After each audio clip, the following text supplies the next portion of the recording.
Market வந்து என்னதான் ஏறி இருந்தாலும் கூட இன்னைக்கான நாள்ல பெரும் பேசும் பொருளா வந்து இருக்க போறது வேதாந்தா கம்பெனியோட அந்த ஒரு டீமர்ஜர் பத்தி தான் பேசிட்டு இருப்பாங்க. ஏன் அப்படின்னா வேதாந்தா கம்பெனி ஒரு ஷேரா வந்து இருந்து கூட 4 ஷேரா வந்து கிடைச்சு இப்போ டோட்டலா 5 ஷேர்ஸ் வந்து இருக்க போகுது. வேதாந்தான்றது மெயின் கம்பெனியா இருக்கு. அது கூட இப்ப Vedanta aluminium, Vedanta power, Vedanta oil and gas, அடுத்தது வேதாந்தா அயன் அண்ட் ஸ்டீல் இப்படின்ற 4 கம்பெனி வந்து கிடைக்க போகுது. கிடைச்சிருச்சு, நேத்தே வந்து லிஸ்ட் ஆயிடுச்சு. சரி, ஓகே. இப்ப என்னென்ன கம்பெனிஸ்லாம் எப்படி லிஸ்டா இருக்கு அப்படின்னு சொல்லிட்டு பார்ப்போம். சோ இங்க வேதாந்தான்ற ஒரு ஷேர் வச்சிருந்தாலே இந்த ஒரு 4 ஷேர்ஸுமே ஒன்னு வந்து கிடைச்சிருக்கும். Vedanta oil and gas, Vedanta aluminium, Vedanta iron and steel, Vedanta power இப்படின்ற 4 ஷேர் வந்து கிடைச்சிருக்கும். சோ இதுல மெயினா இப்ப இந்த oil and gas, aluminium, iron and steel இந்த 3 கம்பெனிலையும் வந்து ப்ராஃபிட் புக்கிங் பண்ணிருக்காங்க. நேத்துக்கான லிஸ்ட் ஆனதுக்கு அப்புறமா ப்ராஃபிட் புக்கிங் பண்ணிட்டு 5% இந்த 3 ஷேருமே வந்து விழுந்திருக்கு. வேதாந்தா பவர் மட்டும் அப்படியே ஸ்டேபிளா வந்து இருக்கு. இந்த வேதாந்தா கம்பெனி இந்த கம்பெனிஸ் எல்லாம் வந்து டிமர்ஜர் பண்ணதுக்கு பின்னாடி இருக்க ரீசன் வந்து மார்க்கெட்ல வேல்யூ வந்து அன்லாக் பண்ணும் அப்படின்னு சொல்லிட்டு 60,000 கோடி ரூபாய்க்கு வந்து பாத்தீங்க அப்படின்னா மார்க்கெட்ல வேல்யூ வந்து அன்லாக் ஆயிருக்கு. இப்போ இந்த கம்பெனியோட குரூப் வேல்யூஷன் வந்து பார்க்கும்போது 3 லட்சம் கோடியா வந்து இருந்துச்சு. இப்போ வந்து அது வந்து 3.65 லட்சம் கோடியா வந்து பாத்தீங்க அப்படின்னா இன்க்ரீஸ் ஆயிருக்கு.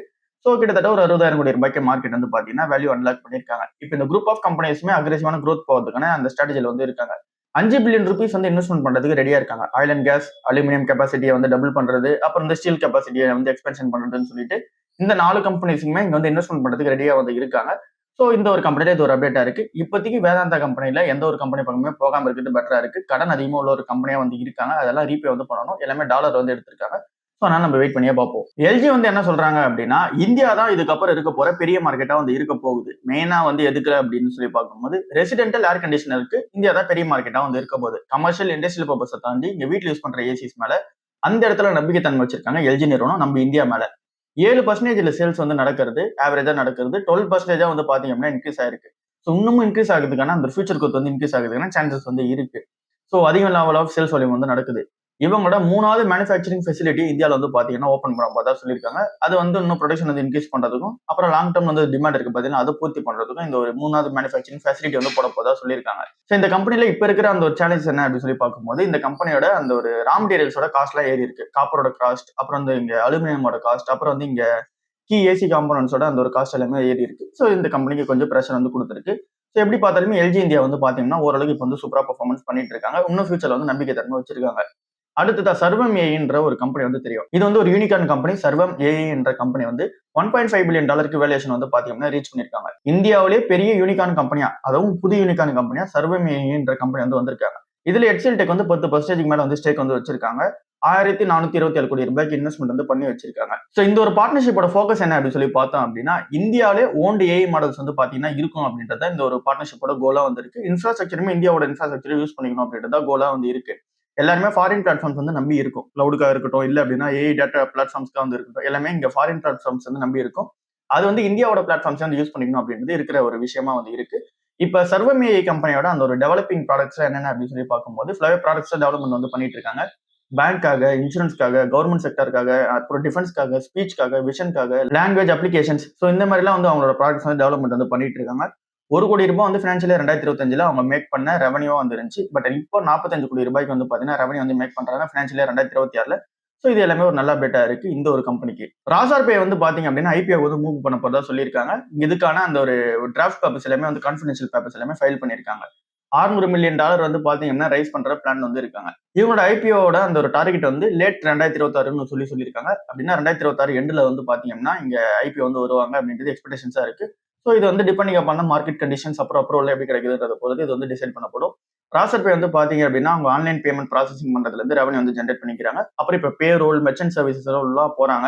ஸோ இந்த ஒரு கம்பெனியுமே ஒரு நல்ல அப்டேட் தான். ஸோ சக்சஸ்ஃபுல்லா ஐபிஓ வராங்களா இல்லையான்னு சொல்லிட்டு நம்ம வெயிட் பண்ணி பார்ப்போம். ஈரான் யூஎஸ்க்கு நடுவில் அந்த ஒரு பீஸ் டாக்ஸ் வந்து முடிவுக்கு வந்த ரீசன்னால இந்த க்ரூட் ஆயிலோட பிரைசஸ் எல்லாமே வந்து இறங்க ஆரம்பிச்சிருக்கு. அதனால நேத்துக்கான நல்ல மார்க்கெட் வந்து ஏறிச்சு. நம்ம ஏற்கனவே வேதாந்தா கம்பெனியில பார்த்த மாதிரி வேதாந்தா பவர்லாம் வந்து 3% வந்து ஏறிச்சு. அயன் அண்ட் ஸ்டீல்ல ஒரு 5% மேல வந்து ஏறிச்சு. ஸோ இதே மாதிரி வந்து நம்ம ஆட்டோ ஸ்டாக்ஸ் பார்த்தோம் அப்படின்னா டாடா மோட்டார்ஸ் கமர்ஷியல் வெஹிக்கல்லாம் வந்து 9% வந்து ஏறி இருந்துச்சு. அசோக் லேலண்ட் வந்து 5.5% வந்து ஏறி இருக்கு.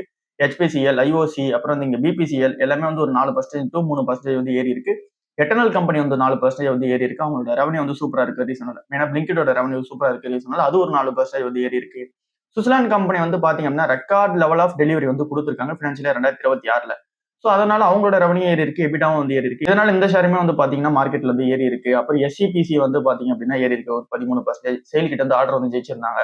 ஐஎஃப்சி என்ற கம்பெனி வந்து இங்க என்எஸ்சியோட ஐபிஓ வந்து வரப்போற ரீசன்னால அது ஒரு 7% வந்து ஏறி இருக்கு.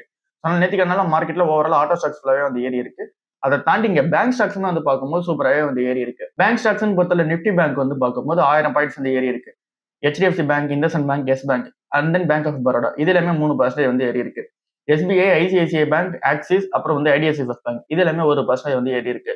இன்னமும் வந்து பாத்தீங்கன்னா ஆயில் பிரைசஸ் வந்து விலை போகுது. அதனால பேங்கோட வேல்யூவேஷன்ஸ் வந்து பாத்தீங்கன்னா அட்ராக்டிவா வந்து இருக்க ரீசன்னால இன்னொரு பெரிய பெனிஃபிட்டா வந்து இருக்க போகுது. இதை தாண்டி RBI வந்து பாத்தீங்கன்னா FCNRB டெபாசிட் ஸ்கீம் வேற வந்து புதுசா எடுத்துட்டு வந்திருக்காங்களே. ஸோ இங்க வந்து டாலர் வந்து உள்ள கொண்டு வரதுக்காக அந்த ஸ்கீமே வந்து பார்க்கும்போது இந்த பேங்க்ஸ் எல்லாமே சப்போர்ட் பண்ணும் அப்படின்ற எக்ஸ்பெக்டேஷன்ஸ் வந்து இருக்கு. ஸோ அதனால நொம்ரோ நிறுவனம் வந்து நிறைய இந்த கம்பெனிஸ் எல்லாத்தையுமே பை ரேட்டிங் வந்து வச்சிருக்காங்க. மெயினா HDFC பேங்க்ல வந்து பை ரேட்டிங் வந்து வச்சிருக்காங்க. இன்னும் அதிகமா போகும் அப்படின்னு சொல்றாங்க. ஸோ நம்ம வெயிட் பண்ணி பார்க்கறது பெட்டரா வந்து இருக்கு. ஸோ மார்க்கெட்ல வந்து இந்த ஒரு வார் சூழ்நிலை வந்து முடிவுக்கு வந்த ரீசனால இப்போ ருப்பி வந்து பாத்தீங்க அப்படின்னா ஸ்ட்ரென்த் ஆக ஆரம்பிச்சிருக்கு. 94.60 per டாலர் அகேன்ஸ்டா வந்து பாத்தீங்கன்னா நம்மளோட ருப்பி வந்து இருக்கு. 58 பைசே வந்து பாத்தீங்க அப்படின்னா ஸ்ட்ரென்த்தனா இருக்கு. ஸோ இதே சூழ்நிலை வந்து இன்னும் கண்டினியூ ஆகுது அப்படின்ற பட்சத்துல 1-2 வாரத்துல வந்து 94 ரூபாய்க்கு வந்து வந்துடும். அதுல இருந்து இன்னொரு 1-2 மாசம் இதே மாதிரி வார் சூழ்நிலை வந்து கண்டினியூ ஆகாம இன்னும் சூப்பராகவே வந்து இங்க எக்கனாமி வந்து போயிட்டு இருக்கு அப்படின்னும் போது நம்ம 93 ரூபாய் வரைக்குமே போகிறதுக்கான சான்சஸ் இருக்கு. 92.5 ரூபாய்க்கு வரைக்கும் போகிறதுக்கான சான்சஸ் இருக்கதா சொல்றாங்க. அதாவது ருப்பி வந்து ஸ்ட்ரென்த் ஆகும்னு சொல்றாங்க. இப்போ நம்ம அந்த டாலர் வீக்னஸ்னால. ஸோ பாப்போம் என்ன நடக்குதுன்னு சொல்லிட்டு இப்போதைக்கு வந்து பாத்தீங்க அப்படின்னா இங்க ருப்பி வந்து ஸ்ட்ரென்த் ஆயிருக்கு. இது ஒரு நல்ல அப்டேட்டா இருக்கு. அடுத்ததா வந்து இங்க இந்தியா வந்து அதிகமா வந்து இன்னும் இம்போர்ட் தான் வந்து பண்ணிட்டு இருக்கோம் க்ரூட் ஆயில பொறுத்தளவுல. அப்புறம் இங்க நேச்சுரல் கேஸுமே நம்ம வந்து இம்போர்ட் தான் பண்ணிட்டு இருக்கோம். க்ரூட் ஆயில்ல 85% நம்ம இம்போர்ட் பண்ணிட்டு இருக்கோம். நேச்சுரல் கேஸ் பொறுத்தவரை 50% வந்து நம்ம இம்போர்ட் தான் வந்து பண்ணிட்டு இருக்கோம். அதுல மெயினான ரூட் வந்து ஸ்டேட் ஆஃப் ஹார்மஸ். அது வந்து இப்போ ஓப்பன் ஆக போகிறது எல்லாருக்குமே வந்து தெரியும். ஸோ இதனால என்ன நடக்கும் அப்படின்னா LNGயோட பிரைஸ் வந்து ஷார்ப்பா வந்து விழுந்திருக்கு ஏற்கனவே. ஏஷியன் LNGயோட பிரைசஸ் வந்து இங்க $18-20 வந்து பாத்தீங்கன்னா இருக்கு. MMBTUன்னு சொல்லிட்டு ஒரு அளவு எடுப்பாங்க. அதுல வந்து $18-20 வந்து இருக்கு. அது வந்து $12-15 வந்து பாத்தீங்கன்னா குறையும் அப்படின்னு சொல்றாங்க. பிரெண்ட் க்ரூடுமே $83 பெர் பேரல் கீழ வந்து இறங்கிடுச்சு. எவ்ரி $10 வந்து இங்க ஆயிலோட பிரைசஸ் வந்து ஃபாலோ ஆகுது அப்படின்னா க்ரூடோட பிரைஸ் வந்து எவ்ரி $10 ஃபாலோ ஆகுதுமே இந்தியாவோட இம்போர்ட் பில் இருக்கு பாத்தீங்களா அது $13-15 பில்லியன் வந்து பாத்தீங்க அப்படின்னா சேவ் பண்ற மாதிரி நமக்கு வந்து இருக்கும். ஸோ இதனால வந்து இங்க city gas companies, fertilisers makers, அப்புறம் இந்த பவர் ப்ரொடியூஸ் பண்ற கம்பெனிஸ், இண்டஸ்ட்ரியல் கேஸ்க்காக வந்து பாத்தீங்க அப்படின்னா ப்ரொடியூஸ் பண்ற கம்பெனிஸ் இவங்க எல்லாருமே வந்து பாத்தீங்கன்னா ப்ராஃபிட் மார்ஜின் வந்து சூப்பரா மெயின்டைன் பண்ணுவாங்க. ஸோ ஸ்டேட் ஆஃப் ஹார்மஸ்மே வந்து பாத்தீங்கன்னா ஓப்பன் பண்ண போதா சொல்லியிருக்காங்க. இப்போ கோல்டு நியூஸ் வந்து என்ன இருக்கு அப்படின்னு சொல்லி பார்க்கும்போது கோல்டு வந்து 1.75% நேற்றுக்கான நாள்ல வந்து ஏறி இருக்கு. ஸோ US ஈரானோட பீஸ் டீல்ஸ்னால வந்து பாத்தீங்கன்னா மார்க்கெட் வந்து ஆக்சுவலா கோல்டு வந்து பாத்தீங்கன்னா இறங்கி இருக்கணும். பட் ஆனால் ஏன் ஏறுது அப்படின்னு சொல்லி பார்க்கும்போது டாலர் வந்து பார்க்கும்போது அதோட வீக்னஸ் வந்து நடந்திருக்கு. ஸ்ட்ராங்கா இருந்த டாலர் வந்து இப்போ வீக்கா இருக்கு. அதனால வந்து பாத்தீங்கன்னா கோல்டு வந்து நல்ல ட்ராக்ஷன்ஸ் வந்து இருக்கு. 24 கேரட் கோல்டு வந்து பார்க்கும்போது இப்ப 10 கிராமுக்கு நம்ம கணக்கு எடுத்தோம் அப்படின்னா 1,53,000 சில்லறையில வந்து இருக்கு. 2,600 வந்து ஏறி இருக்கு. 22 கேரட் வந்து 10 கிராம் வந்து 2,400 வந்து ஏறி இருக்கு. 18 கேரட் 10 கிராம் வந்து பார்க்கும்போது 2,000 கிட்ட வந்து ஏறி இருக்கு. ஸோ ஆவரேஜா இந்தியாவோட பிரைசஸும் அதுதான் வந்து இருக்கு. ஸோ இன்னமும் கோல்டோட பிரைஸ் வந்து ஏறணும் அப்படின்னா இந்த டாலர் வந்து வீக் ஆக ஆரம்பிக்கணும். இப்போதைக்கு டாலர் வந்து வீக்னஸ் தான் வந்து இருக்கு. ஃபெட் வந்து திரும்ப இன்ட்ரெஸ்ட் ரேட் வந்து ஏத்துறாங்க அப்படின்னா திரும்ப அந்த டாலர் வந்து ஸ்ட்ரென்தன் ஆக ஆரம்பிக்கும். அப்போ வந்து திரும்ப வந்து இங்க கோல்டு வந்து நெகட்டிவான விஷயமா இருக்கும். ஸோ கெவின் வாஷ் வந்து என்ன பண்றாரு அப்படின்னு சொல்லி நம்ம வெயிட் பண்ணி தான் பார்க்கணும். ஸோ இதை தாண்டி வந்து நம்ம இருக்கிற நியூஸ் என்ன அப்படின்னு சொல்லி பார்க்கும்போது இன்னைக்கான நல்ல மார்க்கெட் எப்படி இருக்க போகுது. கிஃப்ட் நிஃப்டியோட சிக்னல் வந்து இங்க 40 பாயிண்ட்ஸ் நெகட்டிவ்ல வந்து இருக்கு. இதுவே நம்ம யூஎஸ் மார்க்கெட்லாம் வந்து பார்க்கும்போது ஸ்ட்ராங்கா வந்து இருக்காங்க. டபுள் ஜோஸ், S&P 500 எல்லாமே வந்து சூப்பரா வந்து இருக்கு. சூப்பராகவே வந்து ஏறி இருக்கு. பட் ஏஷியன் மார்க்கெட்ஸ் பார்க்கும்போது கொஞ்சம் மிக்சடா தான் வந்து இருக்கு. ப்ராஃபிட் புக்கிங் வந்து எல்லாத்துலயும் பண்றாங்க. க்ரூட் ஆயிலும் வந்து பார்க்கும்போது அந்த ஒரு ரேஞ்சில் தான் வந்து இருக்கு. 83-84 வந்து பாத்தீங்க அப்படின்னா இங்க ட்ரேட் ஆயிட்டு இருக்கு. இங்க FIS வந்து நேற்றுக்கான நாள்ல 200 கோடி ரூபாய்க்கு வாங்கியிருக்காங்க. DISமே வந்து ஒரு 3000 கோடி ரூபாய்க்கு வந்து வாங்கியிருக்காங்க. நேற்றுக்கான நாள்ல ஃபுல்லாவே வந்து பை தான் பண்ணியிருக்காங்க எல்லாருமே. ஸோ இதனால இன்னைக்கான நாளுமே மார்க்கெட் பார்க்கும்போது கொஞ்சம் ஃபிளாட்டா இருக்கிறதுக்கான சான்சஸ் இருக்கு. ஸோ மேபி வந்து பாத்தீங்கன்னா அப்சைட் வந்து போகலாம். பட் ஆனால் ஓப்பன் ஆகும்போது ஃபிளாட்டா தான் வந்து இருக்க போகுது. ஸோ இப்போ வந்து வேர்ல்டு நியூஸ் என்னவா இருக்கு அப்படின்னு சொல்லி பார்க்கும்போது இங்க யூஎஸும் ஈரானும் வந்து பாத்தீங்கன்னா சீஸ்ஃபயருக்கான அந்த ஃப்ரேம் ஒர்க்குக்காக அக்ரிமெண்ட் வந்து போயிட்டு இருக்காங்க. அதுன்றது நமக்கு நல்லா தெரியும். இதை தாண்டி ஃபைனல் அக்ரிமெண்ட்டை பொறுத்தவரை இன்னும் வந்து சைன் பண்ணப்படல. ஸோ இன்னும் நிறைய இஷ்யூஸ் வந்து பாத்தீங்க அப்படின்னா இன்னும் அன்ரிசால்வ்டா தான் வந்து இருக்கு. ஸோ அதனால வந்து வெயிட் பண்ணிட்டு இருக்காங்க. ட்ரம்ப் என்ன சொல்றாரு அப்படின்னா ஈரான் வந்து எங்ககிட்ட அக்ரிமெண்ட் வந்து கொடுத்துட்டாங்க. அதாவது ஒத்துக்கிட்டாங்க. நாங்க இதுக்கப்புறம் நியூக்ளியர் வெப்பன் வந்து டெவலப்மெண்ட் பண்ண மாட்டோம் அப்படின்றத இங்க வந்து ஈரான் வந்து ஒத்துக்கிட்டாங்கன்னு சொல்லி ட்ரம்ப் சைட்ல வந்து சொல்றாங்க. ஸோ இதுக்கப்புறம் நியூக்ளியரோட நெகோசியேஷன்ஸ் வந்து பாத்தீங்கன்னா கண்டினியூ ஆகப்படும். சீஸ்ஃபயரோட பீரியட் வரைக்கும் நியூக்ளியரோட நெகோசியேஷன்ஸ் பத்தி நாங்க கண்டினியூ பண்ணிட்டு இருப்போம் அப்படின்னு சொல்லி சொல்றாங்க. இஸ்ரேலுக்கு இந்த ஒரு டீல் வந்து பாத்தீங்க அப்படின்னா சுத்தமா வந்து பிடிக்கல.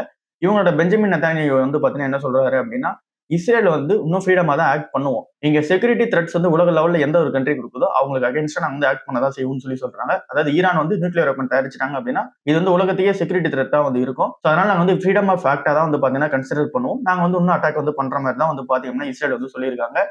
ஸோ ஸ்டேட் ஆஃப் ஹார்மஸ் வந்து பாத்தீங்க அப்படின்னா 19ஆம் தேதி வந்து கண்டிப்பா ஓப்பன் பண்ணிடுவாங்க அப்படின்றது தெரியுது. ரீஸ்டார்ட் வந்து பண்ண போறாங்க. ஸோ 19ஆம் தேதியில இருந்து எல்லா கண்ட்ரிஸுமே வந்து பாத்தீங்கன்னா அந்த ஒரு ஆயில் சப்ளை ரூட் வந்து பாத்தீங்கன்னா ஓப்பன் ஆக போகுது. ஸோ ஃபுல்லா நார்மலைஸ் ஆகிறதுக்கு இங்க நிறைய மந்த்ஸ் எடுத்ததால் கூட இப்போ வந்து ஓப்பன் பண்றதா வந்து சொல்லியிருக்காங்க. ஸோ இதெல்லாம் தான் இன்னைக்கான வேர்ல்டு நியூஸா வந்து இருக்கு, இருக்கிற மார்க்கெட் நியூஸா வந்து இருக்கு. இன்னைக்கான நாள்ல பெருசா வந்து பார்க்கும்போது நம்ம கன்சிடர் பண்ணியிருக்கிற ஸ்டாக்ஸ்ல எதுலயுமே வந்து எந்த ஒரு நியூஸுமே வந்து கிடையாது. எக்ஸாம்பிளுக்கு நான் இப்ப நம்ம டாடா மோட்டார்ஸ் வந்து இங்க 9% ஏறி இருக்கு அப்படின்னா, கமர்ஷியல் வெஹிக்கிள்ல சொல்றேன். ஸோ அந்த அளவுக்கு 9% ஏறி இருந்தாலும் கூட பின்னாடி இருக்க ரீசன் வந்து குரூட் ஆயில் பிரைஸ் வந்து இறங்கி இருக்கு. அந்த ஒரு ரீசனால தான் மார்க்கெட்ல வந்து ஏத்திருக்காங்க. ஸோ இங்க இருக்கிற எல்லா ஸ்டாக்ஸுமே நேத்துக்கான நாள்ல ஏறதுக்கு பின்னாடி இருக்க ரீசன் வந்து பீஸ் டீல்ஸ் வந்து நடந்துருச்சு. குரூட் ஆயில் பிரைஸ் வந்து இறங்கிடுச்சு. ஸோ இந்த ஒரு ரீசனால தான் மார்க்கெட்ல எல்லா இடத்துலயுமே வந்து பாத்தீங்க அப்படின்னா நேத்து ஏறி இருக்கு. இண்டிவிஜுவலா நான் செக் பண்ணி பார்த்த வரைக்கும் எந்த ஒரு ஸ்டாக்ஸ்லயும் எந்த ஒரு பெட்டரான நியூஸ் வந்து கிடையாது. எல்லாமே ஓவரால் மார்க்கெட் சென்டிமெண்ட் வந்து பாத்தீங்க அப்படின்னா இங்க ராலி பண்ணி தான் எடுத்துட்டு போயிட்டு இருக்கு. ஸோ இந்த ஒரு டைம்ல ஆஸ் இன்வெஸ்டரா வந்து என்ன பண்ணலாம்? ஸோ மார்க்கெட்டை பொறுத்தவரை இப்போதைக்கு பாசிட்டிவான மூமெண்டம் வந்து இருக்கு.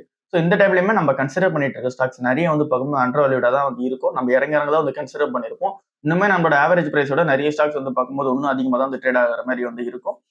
இந்த டைம்லயுமே 1, 2ன்ற மாதிரியே கன்சிடர் பண்ணிட்டு போறதுக்கான டைமா தான் வந்து இருக்கு. இவ்வளவுதான் இன்னைக்கான ஓவரால் மார்க்கெட் நியூஸ். எதுலயுமே வந்து இண்டிவிஜுவல் நியூஸ் வந்து கிடையாது. டாக்டர் டெய்லி மட்டும் தான் இண்டிவிஜுவல் நியூஸ் வந்து இருந்துச்சு. ஸோ அந்த ஒரு நியூஸ் வந்து பாசிட்டிவ் நியூஸா தான் வந்து இருந்துச்சு. மற்ற ஸ்டாக்ஸ் எதுவுமே இங்க பாசிட்டிவான நியூஸ் இல்லை அப்படின்னா நெகட்டிவான நியூஸ் எதுவுமே கிடையாது. ஸோ நம்ம வெயிட் பண்ணி பார்ப்போம். அடுத்த மாசம் ஃபுல்லாவே இந்த ஐடி கம்பெனிஸோட இந்த ஒரு Q1 வந்து வெளியே வர ஆரம்பிச்சிடும். ஃபினான்ஷியல் 2026 Q1 வந்து பாத்தீங்கன்னா அடுத்த மாசம் வந்து வெளியே வர ஆரம்பிச்சிடும். ஸோ அதுக்காக வந்து இன்ஃபோசிஸ் கம்பெனி டேட்லாம் வந்து சொல்லிட்டாங்க. ஸோ அடுத்த மாசத்துல இருந்து அந்த ஒரு நியூஸ் எல்லாமே நம்ம கவர் பண்ணிடுவோம். இவ்வளவுதான் இன்னைக்கான ஓவரால் மார்க்கெட் நியூஸ். அடுத்த நியூஸ்ல சந்திப்போம். பாய்.